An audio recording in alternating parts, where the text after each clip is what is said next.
नमस्कार। आज हम पढ़ेंगे संख्या पद्धति। संख्या पद्धति में क्या है? नंबर सिस्टम है, इसमें कितने प्रकार की संख्याएं होती हैं। तो सबसे पहले जो है वो है प्राकृत संख्या। प्राकृत संख्याएं कौन कौन सी होती है? जिन संख्याओं का उपयोग हम वस्तुओं को गिनने में करते हैं प्राय उसे हम प्राकृत संख्या कहते हैं।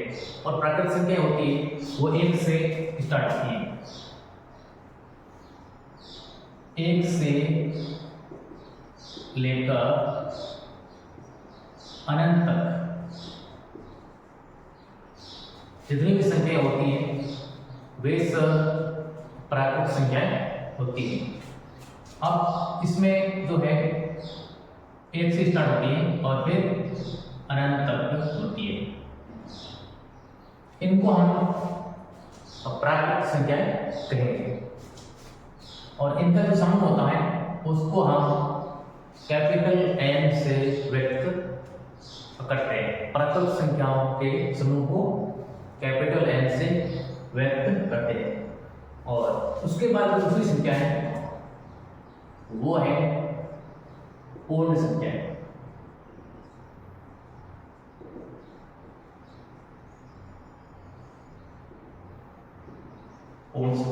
पूर्ण संख्या क्या होती है? जब हम प्राकृत संख्याओं में शून्य को शामिल करते हैं तब जो पूरा समूह बनेगा उस पूरे समूह को हम बोलेंगे पूर्ण संख्या। यानी कि 0 से लेकर अनंत तक, 0 से लेकर अनंत तक जो संख्या होती है उनका जो समूह होता है उसे कहते हैं पूर्ण संख्या।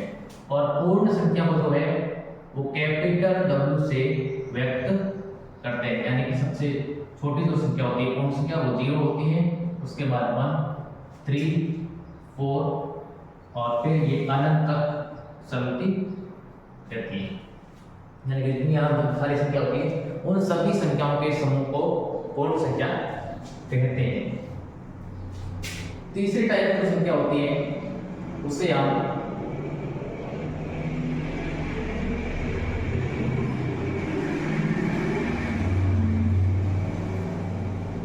पूर्णांक संख्या कहते हैं। अब पूर्णांक संख्या में क्या होता है? जो पूर्ण संख्या होती है उसमें हम प्राकृत संख्या के ऋणात्मक मान को भी हम शामिल कर लेते हैं। तो क्या होता है? तो पूरा जो समूह बनता है उसे हम कहेंगे पूर्णांक संख्या।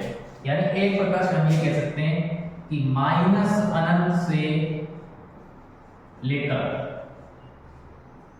प्लस अनंत तक जितनी भी संख्याएं होती है उन सभी के समूह को हम बोलेंगे पूर्णांक संख्या कहेंगे।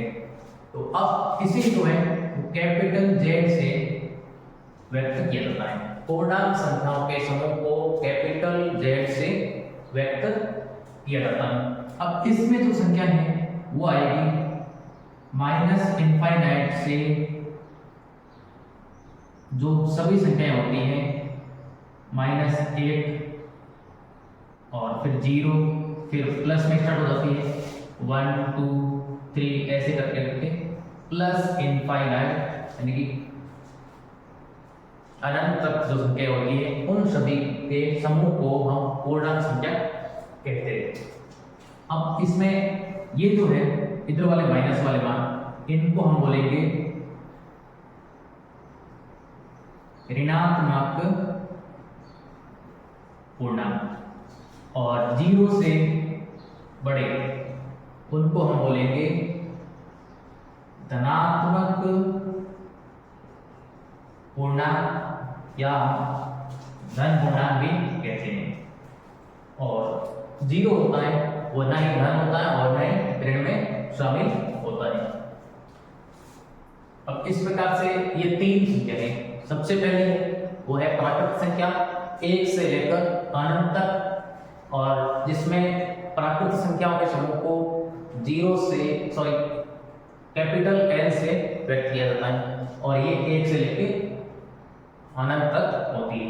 दूसरी है पूर्ण संख्याएं, और पूर्ण संख्याओं को हम 0 से लेके अनंत तक होती है, और इसे कैपिटल W से व्यक्त किया जाता है, और ये 0 से अनंत तक होती है। तीसरी होती है पूर्णांक संख्या। पूर्णांक संख्या जब हम पूर्ण संख्याओं में प्राकृत संख्याओं के ऋणात्मक मान को, यानी कि ये जो है ये प्राकृत संख्याओं का ऋणात्मक मान है, इसको हम शामिल कर लेते हैं, पूरा जो ग्रुप बनेगा उसे हम बोलेंगे पूर्णांक संख्या। और ये दो प्रकार होती है, धन पूर्णांक और ऋण पूर्णांक। जो चौथे नंबर की संख्या है उसे हम कहते हैं परिमेय संख्या। परिमेय संख्या, परिमेय संख्या कौन सी होती है? परिमेय संख्याएं वे संख्या होती है जिसे P बटे Q के रूप में व्यक्त किया जा सकता है। ये सबसे पहली कंडीशन है। वे संख्याएं जिसे P बटे Q के रूप में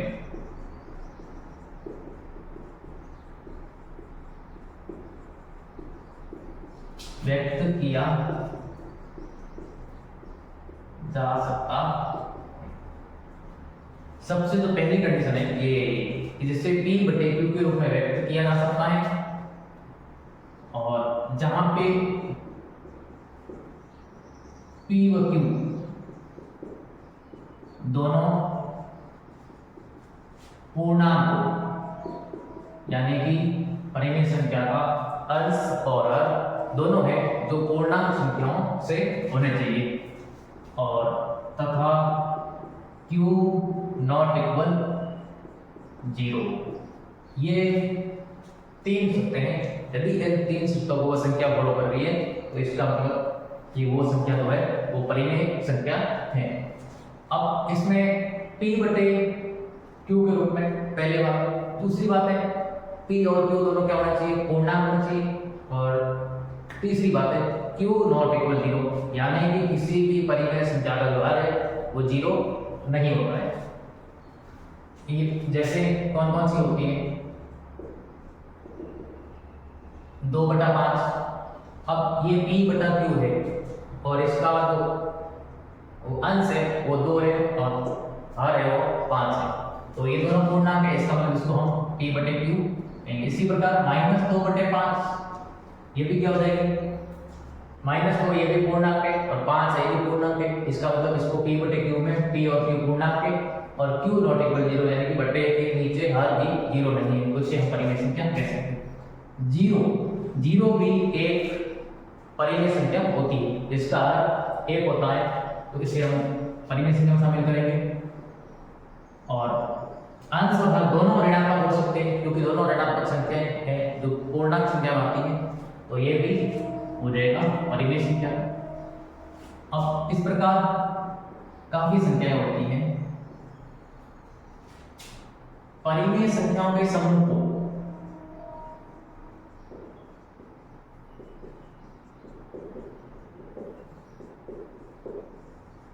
कैपिटल Q से व्यक्त किया जाता है।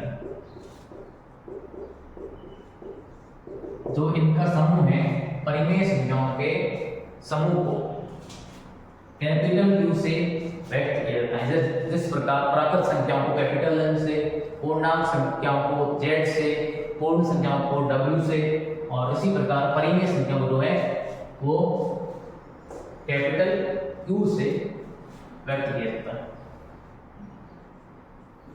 पांचवी जो संख्या होती है वो होती है अपरिमेय संख्याएं।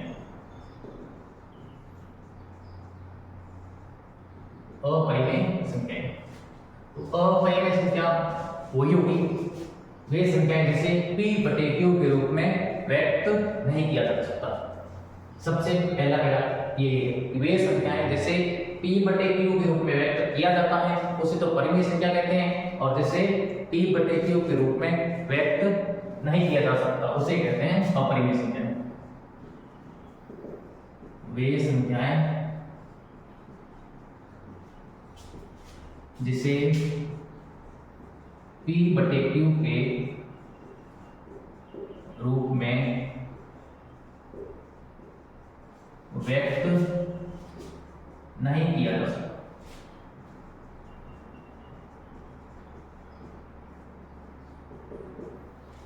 और नहीं किया जा सकता है उसे हम अपरिमेय संख्याएं कहते हैं। जैसे इसमें ये होता है, जैसे मैं यहाँ पे संख्या लेता हूं 1.10 फिर 100, यानी इस प्रकार से कोई भी संख्या है तो उसे हम एक बार 100 आ रहा है और दूसरी बार मान लो 1000 आ रहा है, इस प्रकार की भी संख्या है उससे हम P/Q के रूप में नहीं लिख सकते। तो ये जो संख्या होती है ये होती है अपरिमेय। दूसरी होती है किसी भी संख्या का कोई भी संख्या यदि पूर्ण वर्ग नहीं है, यानी कि यहां पे हम लिख लेते हैं √2। √2 का जो वर्गमूल होता है वो एक पूर्ण संख्या नहीं होती है, तो हम कह सकते हैं कि यह एक अपरिमेय संख्या है। इसी प्रकार √3 ये भी क्या है, एक परिमेय संख्या है, क्योंकि 3 जो है उसका वर्गमूल एक पूर्ण संख्या नहीं होती है, यानी हम कह सकते हैं कि 3 एक पूर्ण वर्ग नहीं है, इसलिए यह एक अपरिमेय संख्या है। जिसके बाद में √5 भी क्या है, एक अपरिमेय संख्या है। जिसके बाद में एक पाई होता है जिसका मान 3.14 ये होता है। तो इस प्रकार से जो पाई है उसे भी हम गणित में अपरिमेय संख्याओं के समूह में शामिल किया है। उसके बाद एक ई होता है, वो भी एक अपरिमेय संख्याओं है। इसके बाद जितनी भी संख्याएं जो पूर्ण वर्ग नहीं होती है उन सभी को अपरिमेय में व्यक्त किया। यहाँ पे हम लिख देते हैं √15 इत्यादि। ऐसी बहुत सारी संख्याएं हैं, वो सब आती है अपरिमेय संख्याओं में। अब यहाँ पे √4, √9, √16 अपरिमेय नहीं है। ये चीज ध्यान रखें। क्यों नहीं है? क्योंकि 4 का जो है वर्गमूल है वो होता है 2, इसका होता है 3 और इसका होता है 4। जब इनका हम वर्गमूल निकालते हैं, इनका वर्गमूल एक जो पूर्ण संख्या बन जाती है, यानी कि इसमें पॉइंट है तो पॉइंट नहीं है, इसका मतलब ये संख्या P/Q के रूप में लिखी जा सकती है आराम से। तो इस प्रकार से ये संख्याएं अपरिमेय नहीं है, इसका मतलब अतः ये संख्याएं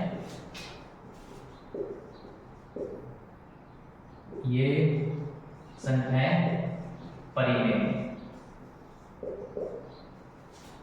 और परिमेय संख्याएं जो समूह है उसे S से व्यक्त किया जाता है। अपरिमेय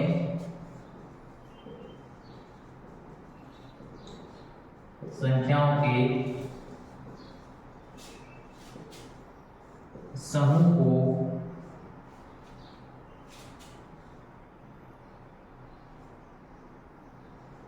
S से व्यक्त किया जाता है। और परिमेय संख्याओं का जो समूह होता है उसे कैपिटल Q से, और अपरिमेय संख्याओं का जो समूह होता है उसे कैपिटल S से व्यक्त किया जाता है। परिमेय भी जो है प्राकृत संख्या भी परिमेय होती है, पूर्ण संख्या है वो भी परिमेय होती है, पूर्णांक संख्या है उसे वो भी आती है।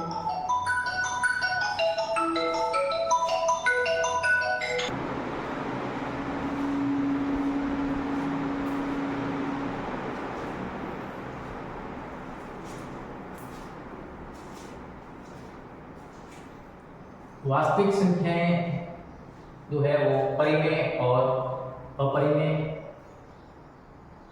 और दो प्रकार की संख्याओं के समूह को कहते हैं।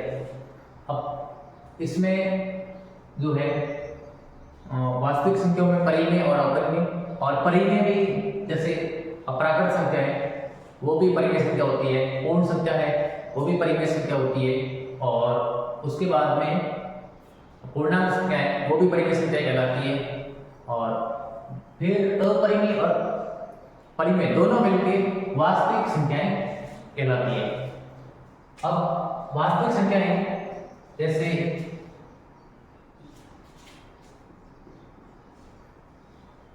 परिमेय तथा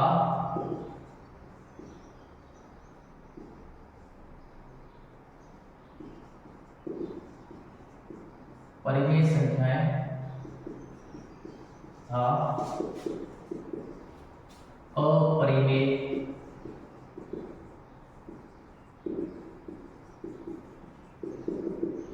संख्याओं के समूह को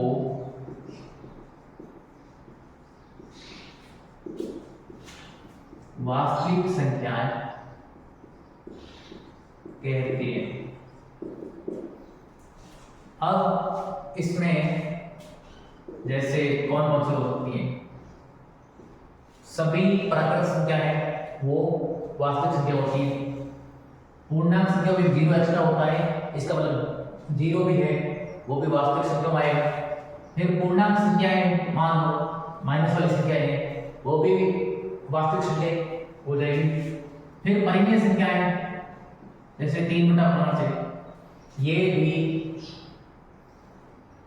वास्तविक संख्या में आएगा, क्योंकि परिमेय और अपरिमेय ही मिलकर वास्तविक संख्याएं बनाती है। फिर साथ में √2 है ये अपरिमेय होता है, तो अपरिमेय संख्याएं भी वास्तविक संख्याएं होती है। इस प्रकार जितनी भी संख्याएं हैं वो सब वास्तविक संख्याएं होगी। अब यहाँ इसमें दो बात ध्यान रखनी, एक तो ये कि अपरिमेय प्लस परिमेय, यानी कि परिमेय संख्या प्लस अपरिमेय संख्या, जब दोनों जुड़ेगी तब एक अपरिमेय संख्याएं होगी। अपरिमेय संख्या